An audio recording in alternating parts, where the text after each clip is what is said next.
My first experience with a UFO report, personal experience that is, was when one of the crews returned and said that they saw a bogey, that's what they called them, up there that was moving at high speed at higher altitude than they could fly.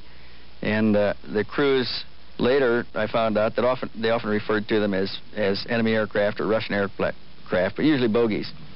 And they tried to describe it, but it moved at faster speeds than anything we had. We didn't have jet airplanes then. Later we measured one that was flying 7,000 miles an hour, measured it on radar. So these clearly exceeded any of our capabilities in 1940, any capabilities of anybody in the world in 1947. On an average of about twice a month, I would get some kind of a UFO report, and they would see these circular craft, sometimes close, sometimes far, sometimes more than one. I remember a crew describing one sitting on the ice pack. And this is something we couldn't do. We didn't have any way to land up there. And they seemed to be operating in airspace without a visible support base. It took a fantastic base for us to maintain the B-29s, just to support them flying in the Arctic. I even had one crew describe one that they saw underwater that surfaced, rose off the water, and flew away. Now, this clearly exceeded any design capabilities that we knew of in the world.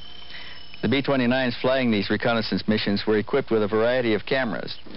At various times, they got pictures of these UFOs seen in the Arctic airspace on various of the cameras and sometimes on all of the cameras. At least this is what they reported.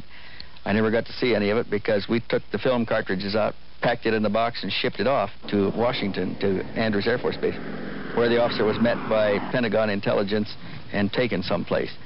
I never got any feedback on any of this. I never heard what they developed out of it, but the stories were fantastic.